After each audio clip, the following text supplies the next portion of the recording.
Welcome to Wild. I'm your host, Robin Lavasser. They say our biggest fear is not that we are inadequate. It's being powerful beyond measure. In this podcast, I will share how to break through imaginary ceilings, lean into success, discovering your purpose, and understanding how to create the business and life of your dreams. From failures to triumphs and all the tactics in between, let's jump into the wild arena together. Welcome back to Wild with Robin Lavasser. I am so glad to be back, honestly. Took a little too long of a hiatus and amidst having to make a change in a company. And I haven't done that for 15 years. So many of you out there, both in real estate and lending, have done transition before or somewhat recently.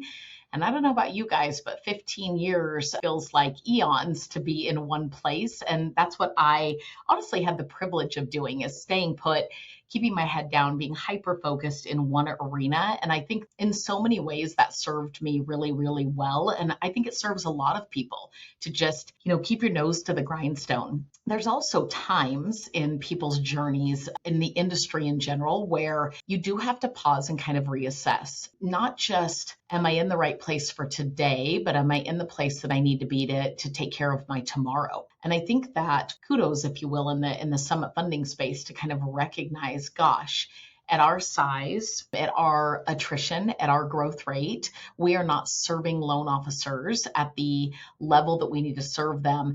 Not even immediate needs today, but more importantly, what tomorrow again will hold. And so I'm super excited now to be in the midst of transition. But I will tell you guys, transition is really hard. And if we think about that in all people's lives, think about our own consumers. Think about what they're doing. They are literally transitioning. And when life kind of gets turned upside down with transition and you are packing and unpacking boxes as a borrower, as a buyer, if you will, or as a seller, as you are setting up new things like who your new electricity company is and who your new Wi-Fi provider is, and maybe updating passwords and data on addresses and, whatever it may be, email addresses, change in general is incredibly challenging. And it is an emotional and sometimes even a physical drain. And that doesn't mean it's not necessary. It doesn't mean it's not required. In fact, I would argue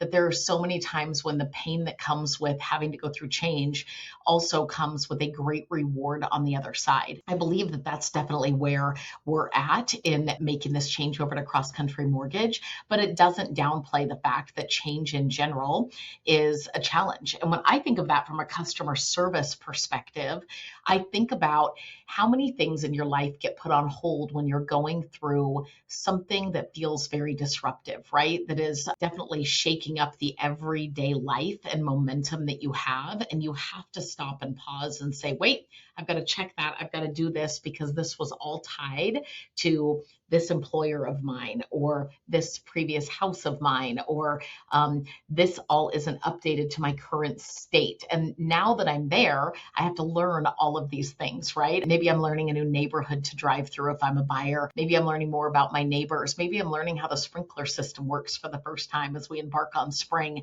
and I'm figuring those things out. And it doesn't take much. I mean, thank goodness we are humans, and humans are incredibly smart and incredibly talented. And we have things like YouTube and ChatGPT and all of the things at our fingertips to quickly resource what maybe we can't figure out on our own. But it doesn't mean that change isn't hard. And what I've noticed about myself in this is, we all kind of get motivated in different spaces, and sometimes pressure is a great motivator. And for me, and one of the things that I would ask you to kind of assess on yourself is, what is your motivator? Is it pressure? Is it praise? Is it competition? What kind of brings out this, like, I'm going to square my shoulders, I'm going to stand up and I'm going to figure this out? What motivates you? And then contrary to that, what paralyzes you? Because I can tell you that the pressure, if you will, of the situation that I've personally been in throughout this transition has been a great motivator for me. And so while people are like, you must be exhausted, I feel like you're working coast to coast hours and nonstop talking on the phone and nonstop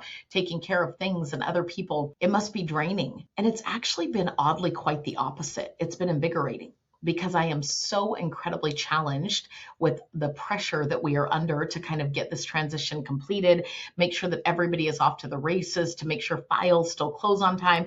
That pressure has created kind of a new version of me, right? I think it's in Peaky Blinders, they reference that, pressure essentially can lead to diamonds, right? And so what jewels are being uncovered in yourself when you're in that situation? Now, I've seen quite a few people who have gotten a little paralyzed and really struggled. And I think we have clients that do the exact same thing. Some perform beautifully, some get absolutely paralyzed. I know that we've had some that have performed beautifully and some that have gotten absolutely paralyzed. And it's been interesting how to get somebody unstuck is the classic that we all know that I talk about all of the time. And that is truly action alleviating that anxiety, right? Action creating, I remember one morning I got up at like 4:30 in the morning. I couldn't sleep. And I just sat down quietly at my computer and I wrote a list, which is something I tend to do when I need to just brain dump, get everything out of here. And I just looked at the list and I picked kind of the top 3 things that I could probably get done in the next 30 minutes. And I started jamming out, right? Like dead silent, nobody with me, quiet time, fresh brain, really fresh brain, right? First thing in the morning, I'm up and at 'em, I'm drinking my Zip Fizz and I'm just jamming out in my office at home. And that was so productive that I started doing it every single day to just one more thing, knock it off the list. And finally, my list has gotten pretty darn manageable. And I feel like I'm even kind of integrating in the normal day-to-day life. And so the lessons that I take away from transition that I want you to think about, not only for your clients and how you frame things when you're talking to them, setting expectations about how this whole loan process and buying a new house and moving out of your old one and how it's all going to feel, have that empathy for them, have that awareness, have that expectation setting at a very high level. But then also for yourself, if you find yourself in the midst of transition, take a deep breath for a minute and recognize that, one, what makes you tick really, really well. Recognize when you are possibly being paralyzed. And then mentally, you kind of have to say to yourself, can I outlast this temporary? Everything is temporary. So I started putting dates on the calendar the first week when we knew this was hard. And I started telling everybody, hey, you'll start feeling a little bit better around April 20th. Now we've come and gone from April 20th. And sure enough, everybody feels a little bit better, but not quite to like overjoyed, over the moon, right? They're still a little overwhelmed, but less overwhelmed than they were. And what's our next target date, right? And so I'm like, I think when we come back from Memorial Day, we will be completely off to the races. And so sometimes it's a great thing to give yourself a deadline, even if it's a made up false deadline in your own little head, where you say, hey, I'm going to allow for this I'm going to be aware, I'm going to set proper expectations with myself that this is hard, that things might not work as easily as they did previously, that I might not know exactly where to go or what to do right this minute, but I will soon enough. And I will for sure if I continue to take steps forward, right? I will for sure if I continue to do the work, to ask the questions, to look something up on ChatGPT or on YouTube or seek, right, the right mentorship, guidance, all of the things. And man, at the end of it, I'm going to come out on the other side and have some sort of big win. And I say that because whenever you're in something hard, for sure, there is a beautiful testimony on the other side, and you will feel a sense of pride that you got yourself through it. You'll feel a sense of relief that you not only made it, you'll feel a sense of like, hey, gratitude, right? High five, you did that, you made it, you outlasted the temporary. And when we make temporary circumstance into catastrophized, this is never going to get better type of frame of mind, that paralyzation sticks around for a lot longer. And so does your resistance to embrace change. And so I would challenge you, embrace change through knowing that all things are temporary, that most things that are hard, right, don't matter in 6 months or a year from now. They're just a place and time that you've got to muscle through.